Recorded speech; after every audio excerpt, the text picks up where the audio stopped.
guys? Shotsfiredhd here. In this video, I'm going to be going over the D-1. Now, the D-1 is a pretty damn good plane for an entry-level plane compared to the one for Soviets, MiG-3, which I wouldn't even classify as that great of a entry plane. On paper, it sounds like a good entry plane, but in reality, it's really not.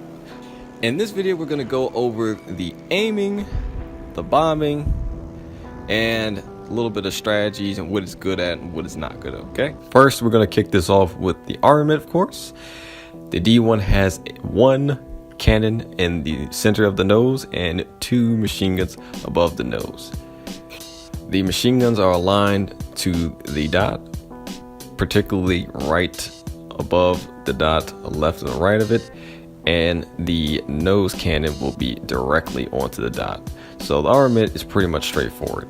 The only downside with the armament is the cannon only has 60 rounds, as you can see.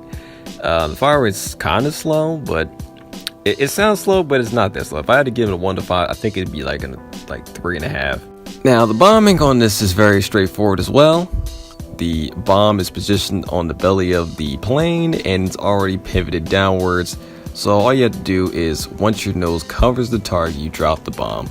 Very similar to the E4.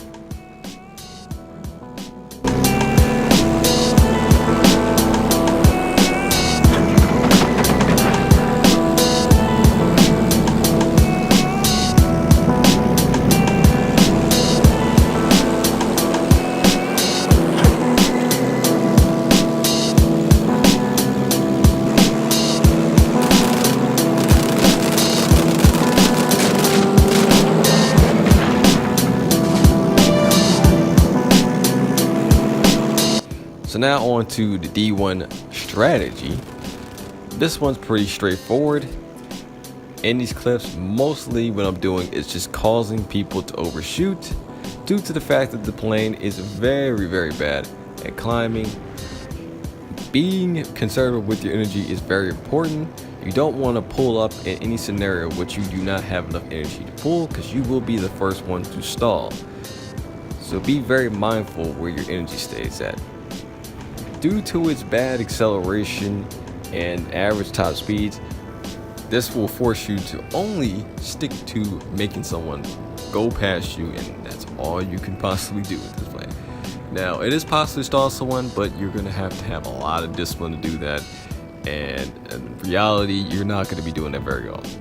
Also, what I would recommend is doing more high-risk maneuvers, such as diving tactics, since the plane can actually recover very fast after dives, so using split S's will come to your advantage. So you can easily bait a tier 2 such as a P-40 or a Yak and do some sort of split S towards a tree, a house, something like that. 9 times out of 10, it will buy you some time to get them off you, or if they don't get off, they'll crash. So you kind of want to just make them get too aggressive, whereas your plane can pull off tactics that requires more high risk for reward.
So now for my end thoughts of the D-1. Now the D-1 to me is not a very good plane, but it's not the worst plane. So it's like a very average plane. As you've seen, this plane can't stall people out as often, leaving you to only rely on overshoot tactics. So in summary, this plane is like a slightly worse version than the P-35, just with, bad acceleration, a slightly better top speed, with slightly average turn times, and the only redeeming factor being with a cannon. So why not? It's not a bad plane. I think it's pretty good to get, but hey, the E4 is right around the corner if you're trying to unlock a German medium, so probably best to stick with the E4, but D1 is still not a bad plane. Well, that's it for me, guys. Hope you enjoyed the guide. Have a nice day, and peace.